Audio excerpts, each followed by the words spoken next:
Hello friends, welcome to I defence. तो साथियों, Hindustan aeronauticals limited HAL के तरफ से ITI पास आउट कैंडिडेट्स के लिए अप्रेंटिसशिप की जो है वैकेंसी रिलीज की गई है।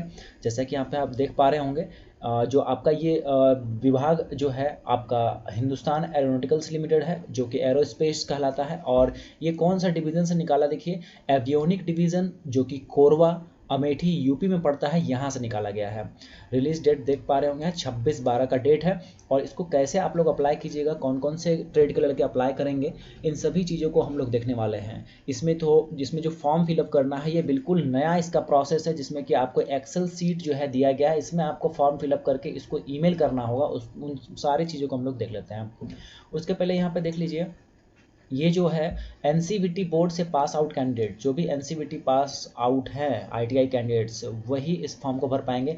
वो भी क्या, जो 2020 में, 2021, 2022 में जो उत्तीर्ण हुए हैं, वही कैंडिडेट सिर्फ। इसके पहले अगर आप पास हैं तो आप फॉर्म फिलअप नहीं कर सकते हैं, ठीक है।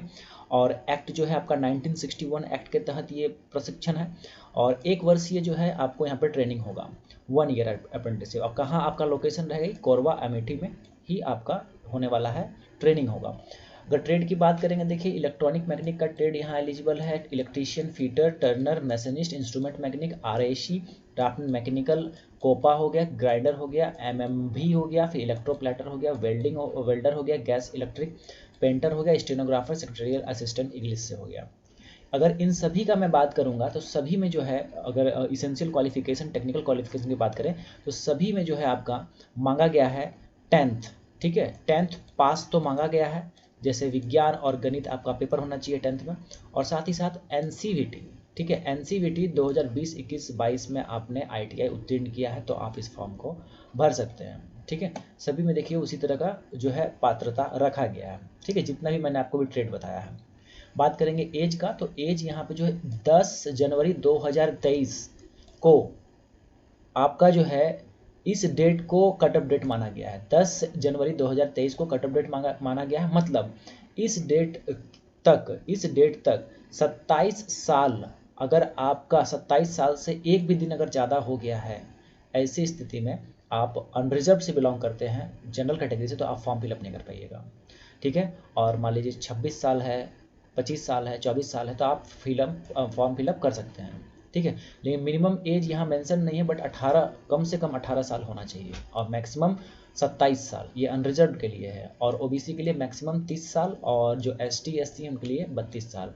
PWBD वाले जो दिव्यांग वाले हैं उनको 10 वर्ष का अतिरिक्त छूट होता है जनरल में। और जो PWD वाले जो अनुसूचित या फिर अनुसूचित जनजाति हैं, उनको मिल जाता है 15 वर्ष का अतिरिक्त छूट, और फिर 13 वर्ष OBC वालों को।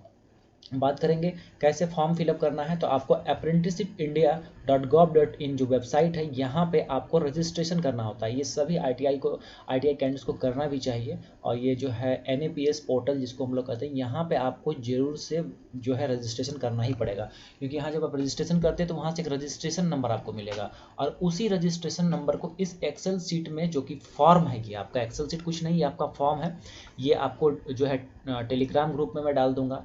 और जो है टेलीग्राम ग्रुप से जुड़ करके ये फॉर्म ले सकते हैं आप, ठीक है। जैसे कि यहाँ देखिएगा रजिस्ट्रेशन नंबर, यहाँ रजिस्ट्रेशन नंबर में आपको डालना होगा जो भी आपका संख्या है, ठीक है, इसमें एंटर करना है। रजिस्ट्रेशन है ना, यहाँ पे ऑप्टेन फ्रॉम www.apprenticeshipindia.gov.in, तो यहाँ पे जो भी आप वहाँ रजिस्ट्रेशन करते हैं, यहाँ पे आपको फिलअप करना होगा। उसके बाद देखिए एप्लीकेशन अप्लाइड फॉर, तो यहाँ पे जैसे क्लिक कीजिएगा तो यहाँ पे ड्रैग एंड ड्रॉप में आ जाएगा कौन सा आपका ट्रेड है, इलेक्ट्रीशियन, तो इलेक्ट्रीशियन यहाँ पे क्लिक कर दीजिए, ठीक है। तो यहाँ पे पहले इनेबल एडिटिंग कर लेते हैं, इनेबल करना होता है, उसके बाद ही हो गई। अब देखिए यहाँ पे जैसे हम सेलेक्ट करेंगे इलेक्ट्रीशियन, यहाँ इलेक्ट्रीशियन आ गया। यहाँ पे जो भी आपका रजिस्ट्रेशन नंबर रहा, जो मान लीजिए AU, ठीक है, उसका जो भी नंबर इस तरह से है उसको डाल दिए। नेम ऑफ द कैंडिडेट आप यहाँ पे जो है, इसमें आप नेम ऑफ द कैंडिडेट आपका जो भी है वो अपना डाल लीजिए, ठीक है। उसी तरह से फादर्स नेम, इसको पूरा आपको इस तरह से भरना होगा, ठीक है। और जब फॉर्म पूरा कंप्लीटली भरा जाएगा तो यहाँ एप्लीकेशन स्टेटस क्या दिखा रहा है, इनकम्प्लीट फॉर्म, वैसे उस जब पूरा भर लीजिएगा तो यहाँ एप्लीकेशन स्टेटस कंप्लीट दिखाएगा, ठीक है। तो इस तरह से इस फॉर्म को जो है भरना ही एक्सेल सीट है।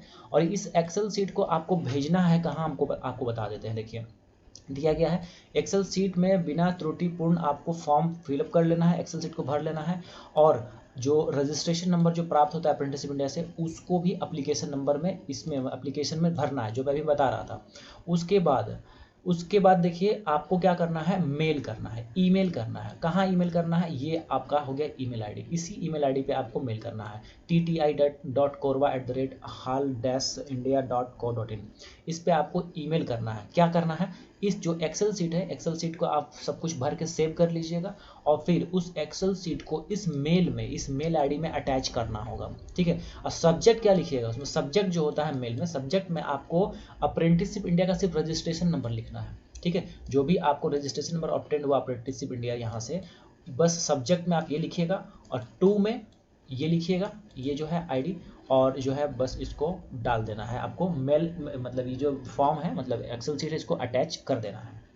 समझ के बाद इतना काम करना है। और यहाँ पे जो है, जैसे जो भी डिपेंडेंट हैं, जो कि हाल में मतलब कि HAL में जो भी रिटायर्ड हैं या सर्विसिंग कर रहे हैं या फिर डिपेंडेंट हैं, तो उन लोगों के लिए एक फॉर्मेट है, उस फॉर्मेट को अटैच करना है मेल के साथ ही। चलिए अब यहाँ पे हम बात कर लें लास्ट डेट क्या है, तो 10 जनवरी तक लास्ट डेट रखा गया है आपको।